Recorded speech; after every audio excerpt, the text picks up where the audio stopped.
গৌতম দা, একটা জিনিস 1997 ফেডারেশন কাপের সেমিফাইনাল 4-1 মোহনবাগান ফেভারিট ছিল সেবার, 4-1 গোলে সেই ম্যাচটা মোহনবাগান হেরে যায় ইস্ট বেঙ্গলের কাছে। বাইচুন হ্যাট্রিক করে ইস্ট বেঙ্গলের হয়ে, চিমা গোল করেছিল সেখানে আমরা দেখেছিলাম, মোহনবাগানের হয়ে একটি মাত্র গোল। তুমি মানে ইস্ট বেঙ্গলের যিনি কোচ ছিলেন প্রদীপ দা, খুব কাছ থেকে দেখেছো প্রদীপ দাকে, সেই ম্যাচটা কি করে ইস্ট বেঙ্গল বের করেছিল একটু যদি, আজকেরও 13ই জুলাই রবিবার, সেদিনও রবিবার ছিল 13ই জুলাই, একটু যদি শেয়ার করে নাও। পিকে ব্যানার্জি যে এক্সপিরিয়েন্স এবং পিকে ব্যানার্জি স্যারের ওনার যে একটা অবজারভেশন পার ডিউরিং গেম, ওটা এতটাই স্ট্রং ছিল। ও খেলতে খেলতে বুঝতে পারতো প্লেয়ারদের ক্যারেক্টার, টিমের ট্যাকটিক্যাল এফেক্ট, অপোনেন্ট কী করতে চাইছে, আমার কি ল্যাকি, সেটাকে কীভাবে রিভাইভ করবো, এই জিনিসটা পিকে ব্যানার্জির মধ্যে ভীষণভাবে ছিল।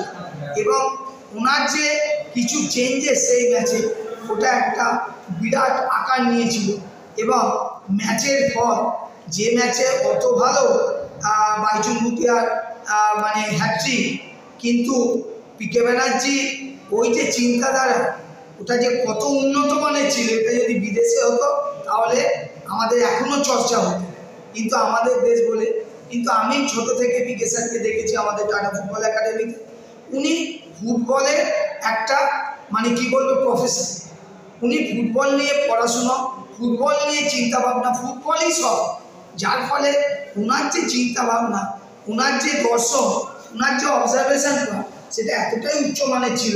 শুধু ওই ম্যাচ না, উনি জীবনে বহু ম্যাচ, উনি বড় বড় ম্যাচ বার করেছে ওনার এই চিন্তাধারার মাধ্যমে। এবং প্লেয়ারকে মোটিভেট করা, ইন্সপায়ার করা, ওনার তো উনি নাম্বার 1 ছিল। যার ফলে এই জিনিসটা আমার মনে হয় যে এখনও আমাদের ওই ম্যাচ পুরো সল্টলেক স্টেডিয়াম ভর্তি, এবং ওই রকম একটা হাই লেভেল অফ ম্যাচেস পিকে ব্যানার্জির পক্ষেই সম্ভব। ম্যাচ মানে 1,31,000 দর্শক ছিল ওই দিন, মানে চিন্তা করা যায় না ওই রকম হাউসফুল দর্শক, ওই রকম হাই প্রোফাইল ম্যাচ, যেসব ম্যাচে সব সুপারস্টাররা খেলছে, সেইখানে পিছিয়ে পড়ে কীভাবে আবার ফিরে আসে টিমটাকে জিতিয়ে নিয়ে যাওয়া, এই আনবিলিভেবল। এটা পিকে ব্যানার্জির পক্ষে সম্ভব।